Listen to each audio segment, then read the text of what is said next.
Thank you for tuning in to the ProQuest Gauntlet series. We hope your excitement is building not only for ProQuest season, but also for some premiere events coming up soon. Find more details on fabtcg.com.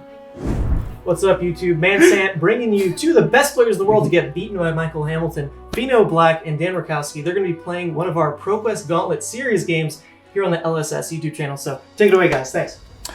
Hey, so I am playing Dash today. My favorite part about this deck is there's no Tunic to miss counters on. I'm also playing Matt Rogers' list, if you guys saw that with Fab from Matt. We are bringing in AB4 for the matchup, and the general game plan is we're bringing in items. These two right here are kind of interchangeable. I'm between these two for how I'm bringing it in, but for this particular set, I brought in the induction chamber there. Basically, we want to play this value game with the Iyslander and set us up for a board position where we don't get like ganked by a hypothermia and things like that, and then get to an endgame board state where we can kind of rely on our item plan to do most of the heavy lifting for us, where we're hitting our second cycle, it's all blues. So if he tries to kill us, we're holding a grip of blues. Otherwise, we just push our items and we basically just get to go and just look at them. We don't need any of this stuff because this is really just for Guardian. And this is for the aggro package. Maximum velocity is certainly a meme into Iyslander. Like, there's no way we're getting that many chain links or boosts in a turn consistently. So that's just like way too much of a high roll that you can't count on that. And it's a red. So it's like, you really want to keep your pitch as high as possible. Great. So yeah, I'm Daniel Rutkowski. So I'm playing Iyslander Stormbind. It's your typical Michael Hamilton Bullander list. We're not playing the Heart of Pheano. It's not like super impactful. Saves you a bunch of money if you don't play it too. We're playing the standard Iyslander equipment suite: Coronet Peak, Pheano's Tunic, Ironhide Gauntlet, Stormstriders. The only helmet in the sideboard is the Nulverin Hood. It's certainly not something you want for Dash, so the Coronet Peak's kind of a gimme. I think I'd played over all the helmets anyway because it's a matchup where you want to play Channel Lake and keep it up, and Coronet Peak is a great one-card tool to do that. The gloves, the gauntlets here, it's often this matchup you'll have that extra resource to block a 2. The pistol comes in for the 2 breakpoint. Dash has a card or 2 with 4 damage breakpoint that might have it on hit, but we're going to go with the gauntlet for this one. Tunic and Striders is the perfect pairing.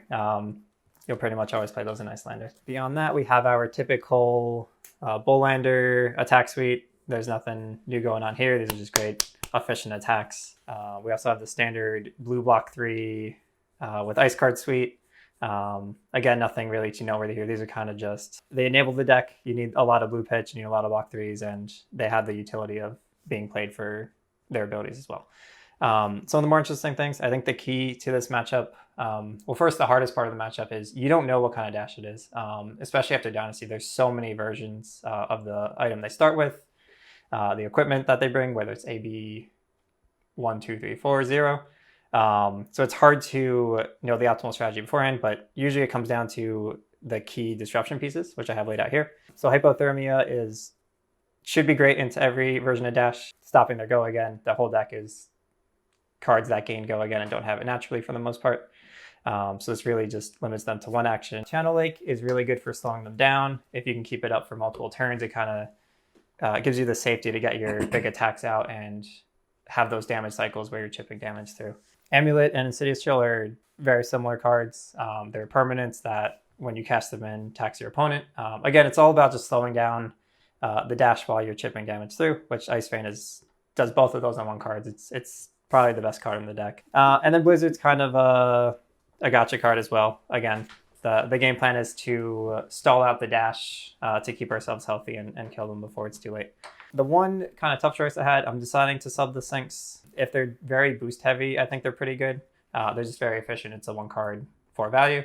If they're leaning into the pistol plan more, it's a bit worse, where you might want to side in something like Brother's Arms. And then we're not playing any of the 1-card Arsenal tutor cards in this matchup. It's presenting the Arcane kind of feeds into Dash's plan. Usually they're looking to pitch to load their items. And then Energy Potions is not the matchup for it. It doesn't block. The game's not slow enough that we're looking to use these. They're usually for like the Wizard Mirror or maybe Guardian even. But yeah, I think that's my game plan. We'll see how it plays. Good luck.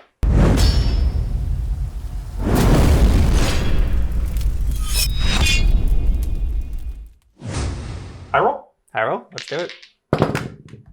5. Beat a 5. Gonna try. That's bigger than a 5. I agree. I think I will choose to go first.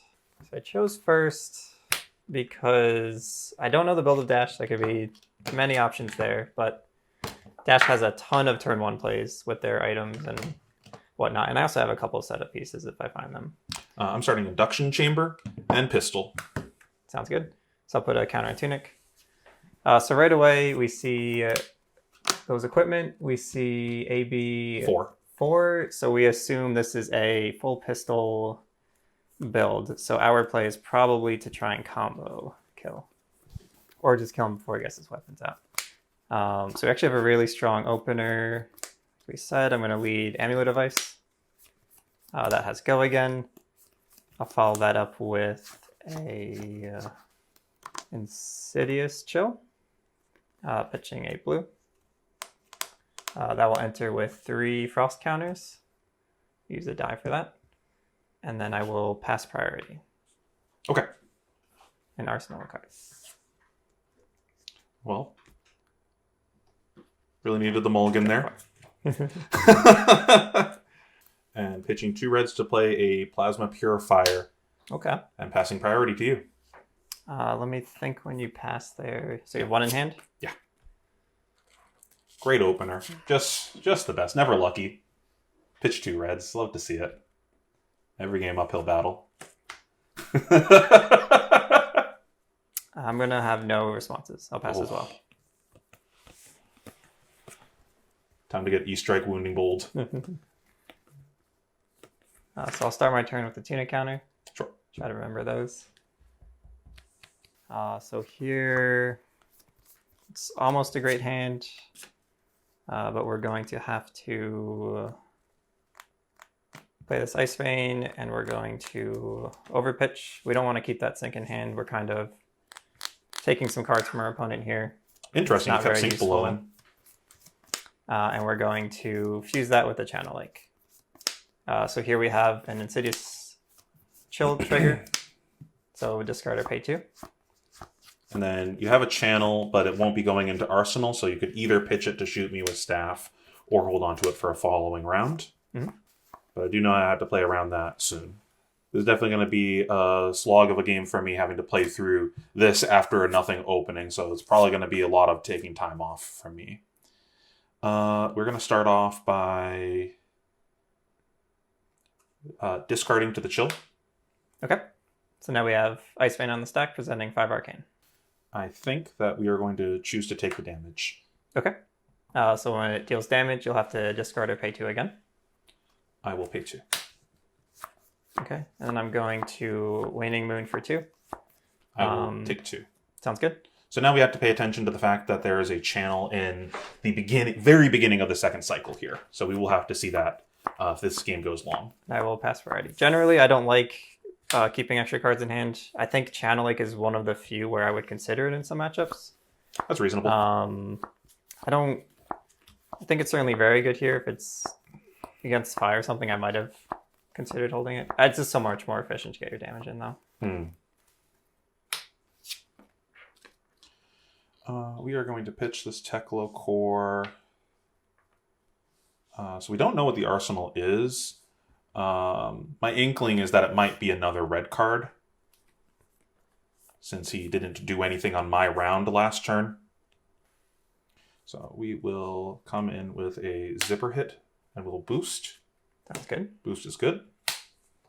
Coming for 5? Yes. Okay. 1 card in hand? Yes. Do so by blocking for 6. Okay. I wasn't expecting to get 2 cards on that, so my play line is a little different now. Boost is good. Okay. 4. So I get to look at 2 cards, and I can pick a card among them that is defense equal to or less than the number of cards I present 2 cards. I agree. Yes. I still get to look at both of them, but I may only choose this as the legal target. I agree. I will choose this as a legal target. Sounds good. I am lower than you because I haven't done anything all game. I agree. That's fine. I will block 2. Take 2. Take 2. And then I have the option of, do I tech low so that way I can get an extra resource for loading? I think that here I don't want to do that because if I hit a card that I don't want to hit here, I'm pretty sad. So I'm going to choose the more conservative line and just load my pistol and then shoot my pistol for 2. Okay, pistol comes into 2. I think value-wise, it's better to trade this card for one of his cards next turn. So we're going to take 2 more damage. Now, annoyingly, this does put you lower, but I know that you're not doing anything crazy here unless your arsenal is a wounding bolt or something. So maybe there's a world where I'm supposed to hold on to that shot. Yeah, could be reasonable. So my turn will start with a Tunic counter. Legendary 3-Nick.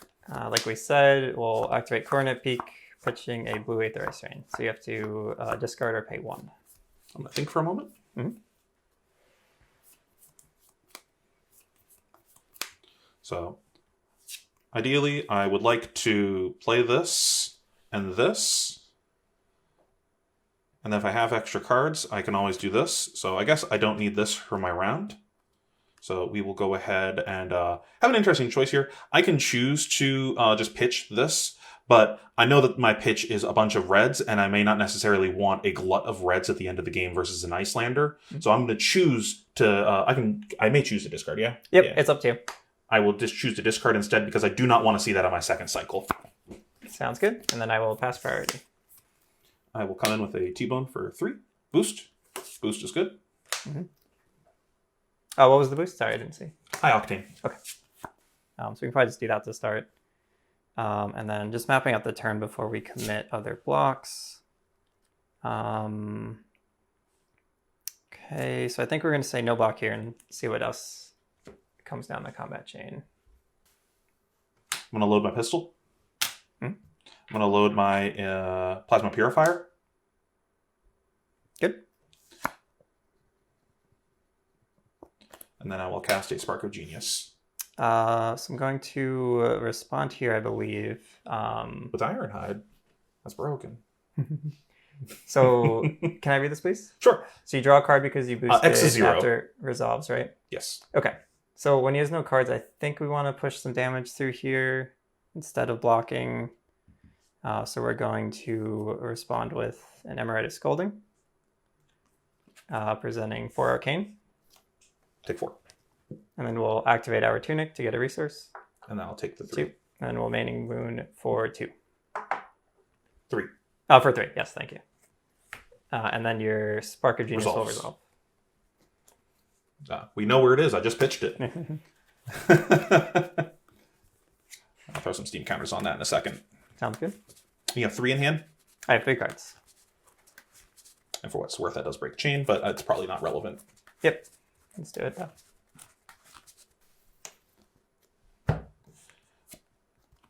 Yep, free card arsenal. Free tendies. And then I'll pass turn, bottoming this. Sounds good. We'll clean up here. I will get a counter on the Tunic. So here we will actually have an interesting choice. Still haven't figured out where I like to put my items and stuff yet. I think we'd rather do this and get this set. It's actually very close. Yeah, let's do that. I think it'll be more efficient overall. Playing Lightning Strike.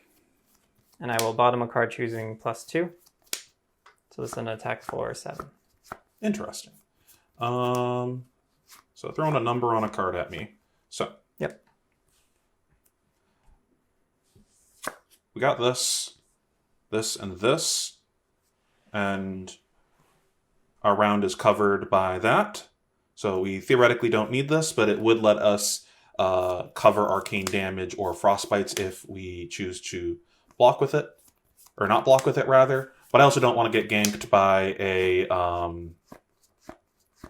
hypothermia by not keeping a grip, and then my opponent just plays that and I don't get around. So I'm going to be a little bit more conservative here and actually give him 2 cards. This is always worth 3, so I might as well just block with it. 3 block or 3 attack, same idea. Makes sense. And then We also have this coming up, so we do need less resources on this round.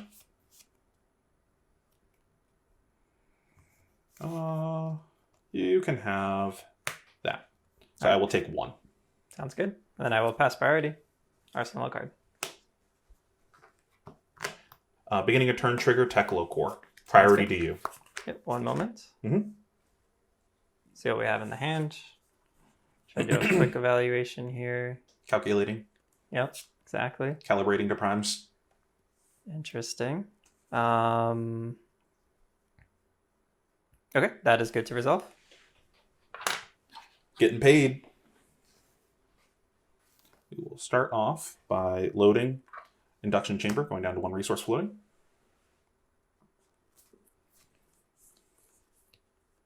And then we will come in with a pulse wave harpoon. And we will boost. Boost is good as a T-bomb. Okay. No float, 1 in hand. Sounds 4 good. go again. And I owe you a card? Yes. Show me a card that I cannot choose you to block with, because you certainly don't have a 1 defense. It's any card, right? Yeah, you just show me something. Sounds good. I will show you a Frostex. Surprise Pikachu face. I cannot choose for that to block. Okay. You're coming for 4 boosted, 1 in hand, 1 in arsenal? Yes. Okay. No mana No float. floating? I used it to load you and loaded. then... Thank you. Yep. Okay. I think we are going to play a Blizzard here. And then that gives me a frostbite. Yep. You'll get a Frostbite. And it's pay 2 or this attack loses go again. So, if I want to pay for that, it does leave me vulnerable to him shooting me for arcane damage. And all I could do, realistically, is shoot with my pistol. So it might be more worth to just hold on to this and say that you don't get to do anything crazy on my turn if you would like to do more things. I'm still demanding either a card or damage on this, so I think it's a fine spot to just say that's fine. I will not pay. Okay. This is resolved. I'm going to choose to block 2 here. Our hand was not quite ideal. We didn't love the Blizzard in that spot. It kind of just had to play it, or effectively wouldn't have done anything that turn. And then you have a Frost Hex and an Unknown. Okay. So I'm expecting probably, since he blocked with the Wounding Bowl, he's probably coming in with either a Wounding Bowl or a Fighting Spirit. And at this point, I've seen 2 of them. And an E-Strike. Could be an E-Strike, I suppose, but passing priority. Pass is good. You took the 2, right? I did, yep. So to start my turn, Tunic will go up to 2. Like we said, it's kind of advertised at this point. Playing a Winning Bowl. Crazy. Pitching the Frostex. Calculated. I took damage to 7 go lower. damage. I'm still higher health somehow. The benefits of losing. Indeed. So we have this, which is interesting. Then we got that to cover that. And then we can throw these. We also have this. I almost just want to say take it. You don't really have many on hits, so sometimes it's fine to just throw this willy-nilly. I'm debating on it. I basically want to save this for as long as possible so I can go intentionally lower, so he does get less value out of all of his cards. But I do want to make sure I get 2 blocks out of it. So those are spots where I need to go. When is the second to last time he's actually going to get a chance to throw an attack action at me and use it then? I get the feeling with you at 27, you will probably throw 2 to 3 more attacks at me over the course of this game, so I'm going to choose not to block with this. But I am now at this stage of the game thinking about this. And I think I want all these cards, so I think this will catch me up potentially. Maybe I give you a card. Yeah, that's probably fine. Give you a card. I will block for 3 and take 4. Sounds good. So at this point, we're definitely not at kill range yet, but we're thinking about how to get there. And having 2 disruption pieces on the board, I'm really just kind of hunting for an Ice Vein, and as soon as I find one, looking to pivot into... This one I'm not sure about if I was supposed to block with or not. I'm curious to see what people think about that. This is my inexperience with the deck. Trigger. Priority to you. I am passing on that priority.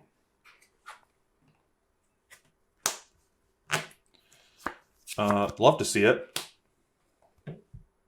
That resolves?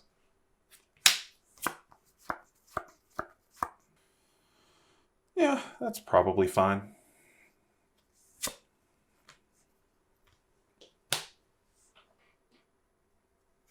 Boost is good. Okay. Coming in for 4, go again, gain an action point. Sounds good. 2 cards. So I'll represent action points with this. Sounds good. So it's a high octane turn, so we can expect quite a few attacks this turn, so we don't need to like rush to block. And then that's been hit effects. in Arsenal since the E-Strike, right? That sounds correct. I'm not sure. And he has the Purify, so it's likely we see a bunch of 3s. So I don't really feel any need to block this one, and we kind of see what's happening. So I'll take 4 here. Sounds good.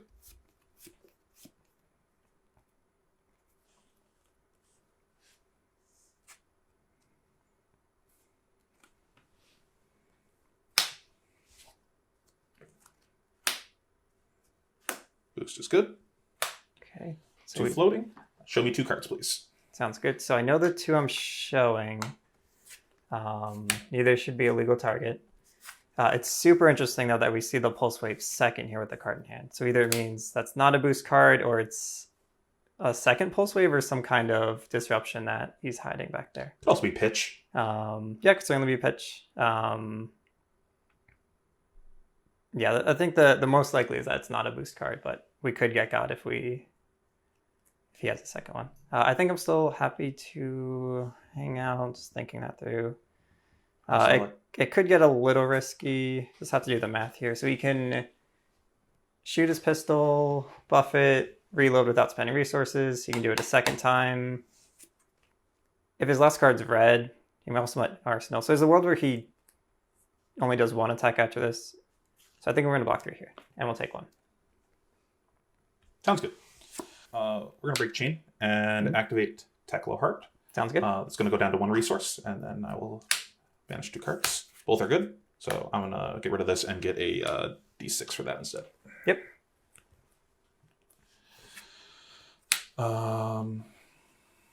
going to activate a Plasma Purifier. I'm just going to clean up the combat chain. Mm-hmm.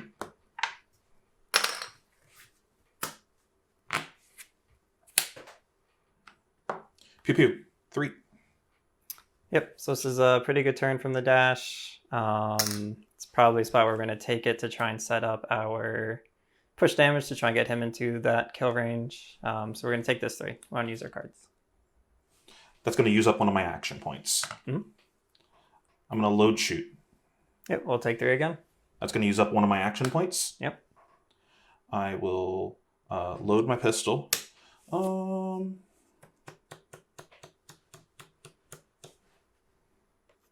And I will shoot. We'll take 3 again. Reactions, I'm going to give it go again. Sounds good. And I will load shoot. And we'll take 3 more. That was a pretty good turn. Yep. Caught up significantly in the life Very race. Now we're getting him to the point where the pistol might be able to take over the game. Mm-hmm. And I don't have to take meaningful game actions anymore. I'm bottoming the blue. Sounds good. Start of turn, we'll get a tunic counter up to 3. Legendary. And we'll open with a Scarf for Scarf or 4 go again. So this is what I was talking about before about how many more attacks is he going to get to throw at me. This is probably one of the last attacks of the game. I'm debating if I should have actually blocked with this in the last round because of that. I wasn't expecting you to say no blocks to all of that. Yeah, I feel on the Iyslander side, it's kind of like when you have the damage, you're kind of forced to push it because they're very inefficient blocking. Mm. They're all 2 blocks typically. And then he kept 2 cards, so he's probably throwing either another Wound Nimble at me. I think an Ice Vein would be very good here, but as he did not play his Arsenal in the last round, that would be the only way he would have that. So I imagine that's not what's in hand right now. He wouldn't just throw a raw 5 at me. That's pretty bad. So there's a world where I actually save this for the next attack. But that is a little bit risky. Yeah, I'll just block for 2, take 2. Sounds good. We will follow that up with a Pheano's Fighting Spirit. So gaining life. And then this is attacking for 7.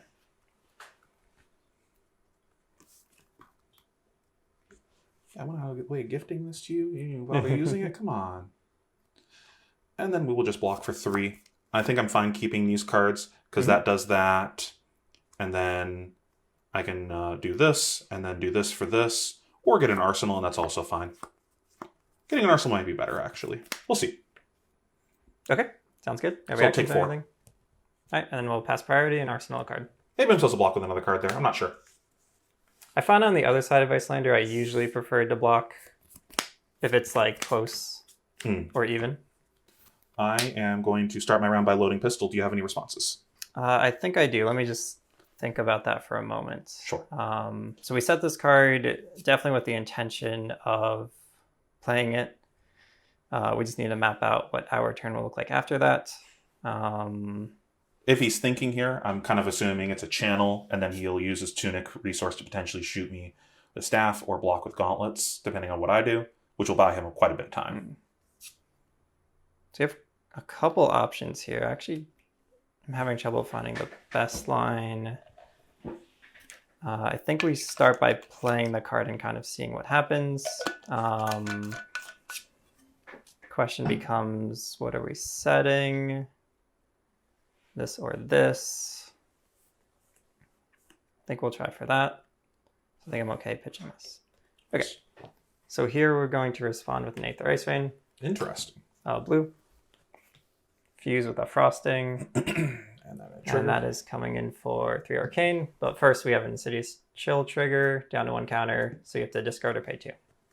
So, and then it was a Frosting? It's a Frosting revealed, yes. Okay. So this is getting AB'd 100%. No reason to let him get a free card on me when he's trading 2 cards for 1. In that case... And we're just looking to slow the dash down here, so we can kind of get into our endgame sequence. And then worst thing he can do for the rest of this round is just shoot me with his staff or Crack Amulet. Crack Amulet is probably very aggressive, though. So we're going to go ahead and pay 2. Okay. And then we'll AB. Resolve. Okay. And now you have 1 card in hand? Yes. Okay. Nothing else then? That'd be broken. Cornetting me on my round? Calm down. Then you kept a 3-card hand, revealing a Frosting.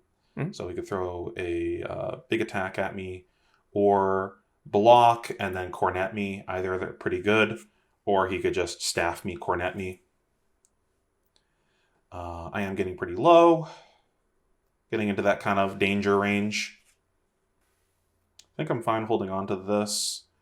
And just what I want to do with this. Do I want to pass and hold this? That seems like bad value, but it might be the winning line. I don't think it is, though. I think I'm falling too far behind now in the tempo of the game that I should just take game actions.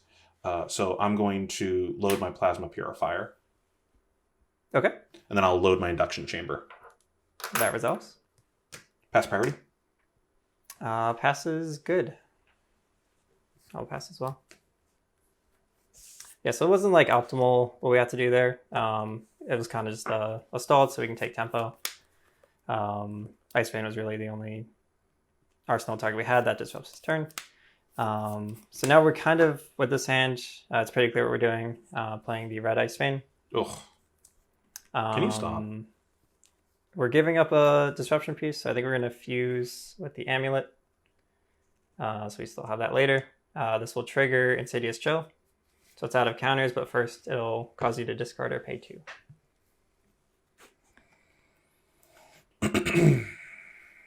I think Ice Veins are typically how Iyslander prefers to close out most games. This is kind of taking cards from your opponent so you can like outdamage them over the cycle and have tempo for the next turn and keep that loop going. Based on how he resolves these abilities, we'll decide if we want to emulate or not as well. This is the tricky part of the game. I was really hoping for an attack there so I could get another point of value out of Teklo. So I probably was supposed to block with it earlier. So this lets me still have a round. Yeah, I think it's a close decision if I should set the Frosting or not. It's likely that we get to chip some Arcane after this Ice Vein. This is kind of a safe play, just any other disruption, we still have it. So we chose to discard. This is out of counter, so we discard it. And now we're presenting 5 arcane. Going to 10 is dangerous, but it might be the winning line here. And it's an amulet in hand. That's correct. Amulet device. I'm going to take the risky line because I think I need to do that to stay in this game. Mm-hmm. I'm going to take 5. Would you like to amulet me? I'm going to pitch this. That's the pay 2 here? Yes. Okay. So that's resolved. We're now thinking on amulet before we pass the turn.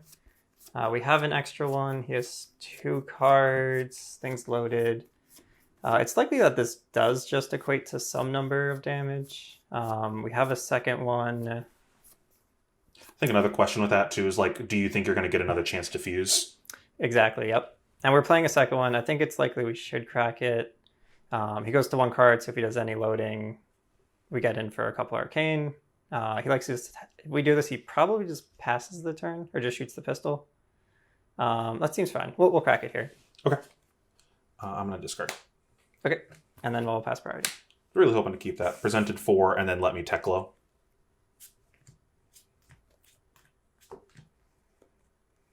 Yeah, it's hard to find a case there not to crack it, I think. Could be missing something, though. Priority. You're activating that? Yes. Okay, understood. 1 card in hand? Yes. 1 in hand, 1 in arsenal. Okay, just thinking a moment.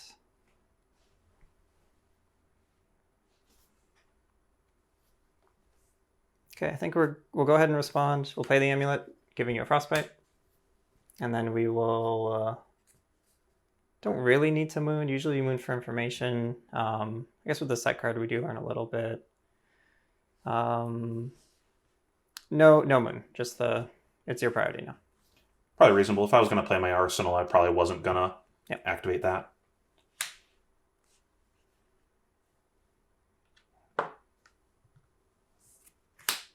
Shoot for 3.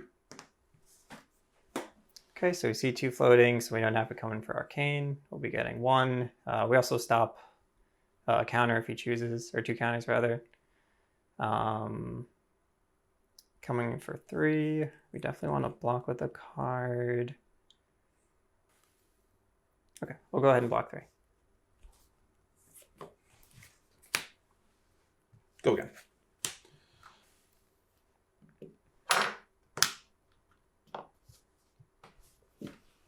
Load shoot. So he comes in for 3. He wants to trade damage. I'll just respond with the moon here. Mm-hmm. Paying 3. And I will go ahead and take 3 from your pistol. Okay. I think that's actually a really good time to cash in your gauntlets. I think it's dependent on if I'm setting a card and what that card is. That's fair. I think it probably, if anything, tells you the type of card I would be setting. Reasonable. That was definitely a thought I had, but if Iyslander sets cards that cost 2 for her resource curve, she kind of needs the tuna counter up to be efficient. You had 1 floating from this. Oh, okay. I missed that completely. Yes, I should have used the gauntlets there. I agree. So here, we're just going to play Hypothermia. And pass the turn. Yeah, so just to stall, we're pretty much saying... Stop punching me. Unless he has a specific card, we're safe to find a better hand that pushes. Big sad. All right. That made my life difficult. I'm seeing if there's a world that I just crack Achilles here to try to force the issue. Sure. The risk of that is I go down an AB. But at this stage of the game, I'm not sure how much 4 versus 3 is really tangible. So that covers that. And then I still have some extra resources to play with.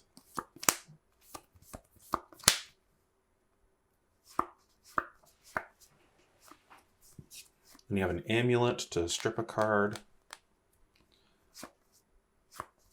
Based on what we're saying, we know what the arsenal is, kind of, but I'm going to pretend like I don't know.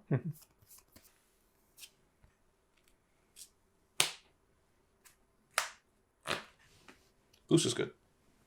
Okay, so you boosted. So this does not have go again, but I do have Achilles heels if I would like to do that. Yep, kind of agreed. Showing him that I'm willing to do that. And that gives you next attack dominate hits, is that right? Yes. Okay. Now I may choose not to, and I get to kind of see how he plays this, but I'm at this point just fishing for info almost. Yep, I'm just thinking a moment. It's kind of a weird hand we have here. We're certainly going to use our defense reaction. So I'll pass on blocks, go to reactions. Sure. I'm going to play Sync Below in reactions. And this is the tough choice we have. We kind of have like a high roll sync effect trying to resolve this, or we have to give up our like current best card to throw alone. I think it's okay to do this because he might not attack us anymore this turn. So I'll resolve sync and your priority. Resolve combat. And then once the combat chain is over, I'm going to gain an action point with Achilles heels. Thinking on responses to that. Sure. I have no responses. I'm going to activate Teklo Heart. Sure. Do you have any responses? No response.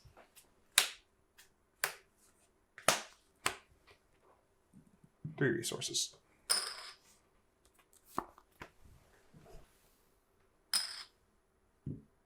Good.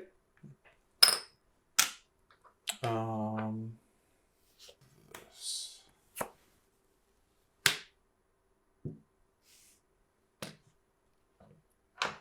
Just a number on a card. It can't even hurt your feelings. Okay. So here, just thinking a moment. We don't need to use peak yet. We're pretty healthy. I'm going to go to reactions again. And we'll play a sync below. This time I'll choose not to sync.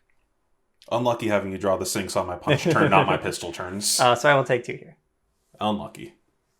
You may have this back. I don't want to ever see it again in my life. Yeah, this will go to my discard. Arsenal pass, unless you have any other effects. No effects. Yeah, so we had really awkward hand there. Pretty efficient play we're about to make, but because of his health total, presenting any damage here is super relevant, I think. So we're going to play an unfused Aether Ice Rain yellow for 4. Really was hoping for an attack. I mean, I guess a 4 is better than me seeing an 8 here, but... For sure. Yeah, we were trying to sync to find the ice card, with this being like the backup plan, which I think is fine. It just... You just think like a a red or something? It was a scar for scar. So it was effectively the same, thinking that we weren't blocking anymore. Like, I should be happy seeing that instead of an attack, but my OCD says I'm living with that up, and that was a pun. That's very annoying. And then we still don't have an actual read on the arsenal yet. Yeah, again, the longer we drag the game with any chip damage, the happier we are. At some point, we're hoping us to overextend, and that's where you use the Storm Striders to close out the game. Those breakpoints are rough. You still get 2 cards out of me. I suppose you just get 1, but then I go to 4, and that's not a place I want to be in my life. Mm-hmm. Yeah, late game like this, Iyslander just is really happy to present any damage. Yeah, I'm just like a half turn cycle behind. Mm-hmm. Very rough. Take 1. Okay, makes sense. And I will pass priority. I still... Well, you didn't fuse. That's right. Playing this whole roundabout. Yeah, only had 2 cards had a whole there. conversation about it. Didn't even just... All right, so we'll draw 4 cards, and it's your turn.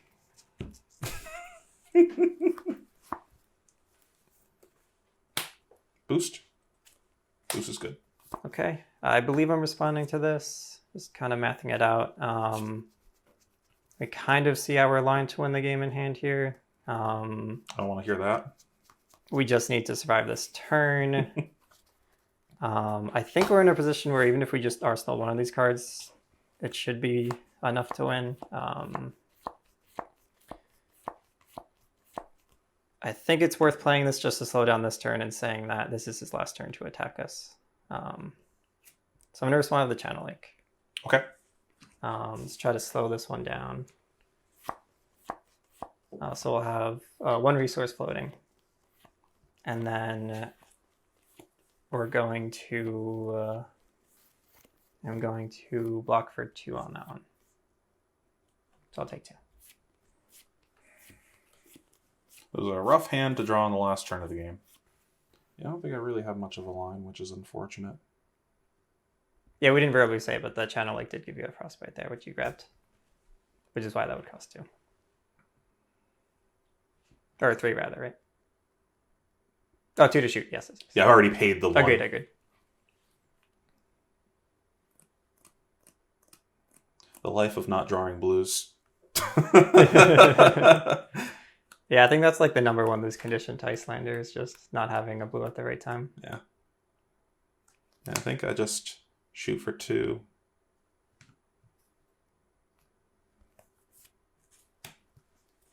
I think the safe play is to actually moon here, get his last card or get some damage. See what's going on. Yeah, so we'll activate Tunic, gain a resource up to 2, and then I will mooning moon for 3. She promptly APs 2. Great.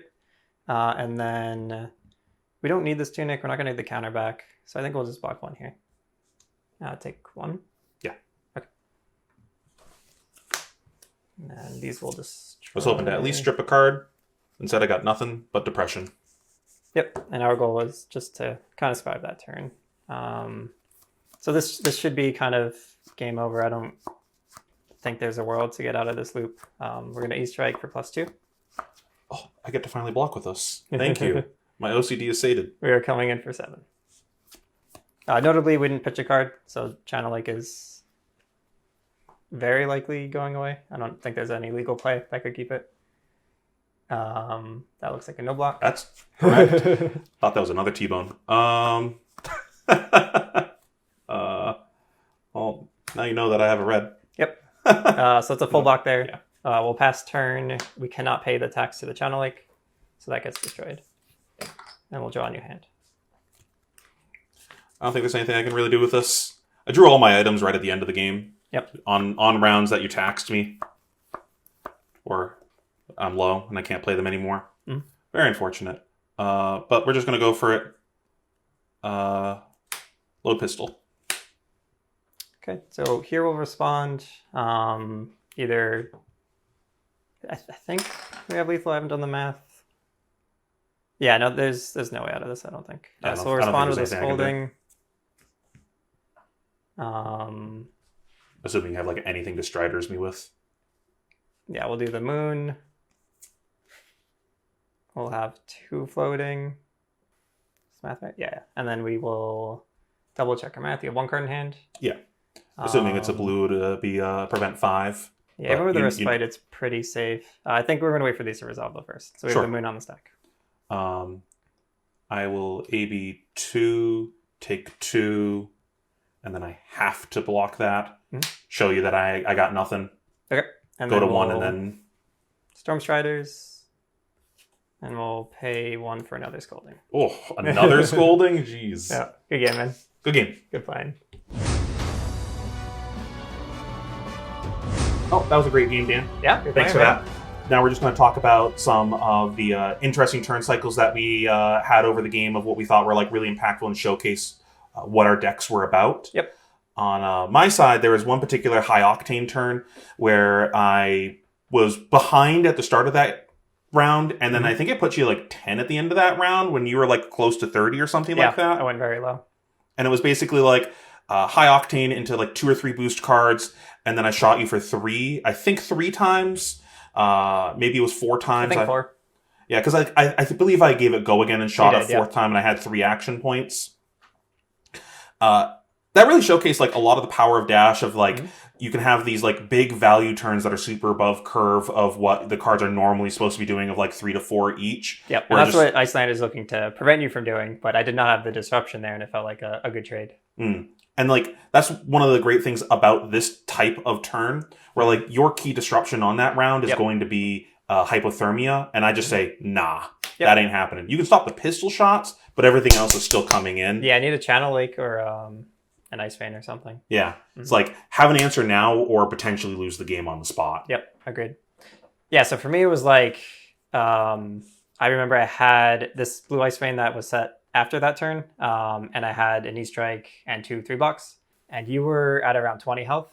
So in my mind as Iyslander, like that's kind of where you want them to be. You need like one big disruption turn, and then you kind of hold the tempo from there. So that's why I did all the no blocking. I was like, I'll go as low as you want. I want to throw my 7 and get this set.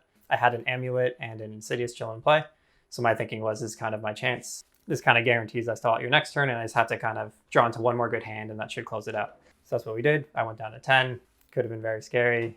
This disrupted your turn a little bit. I think you still got in for 2 or 3 attacks, but it was more that my follow-up to that was a second red Ice Vein setting the Amulet, and that kind of started the loop of Iyslander disrupting and you having to give up cards to not leak too much damage. I think you put me to like 1 card that round because you cracked an amulet, set an amulet. That's right. Yeah, yep. We used all the disruption we had there.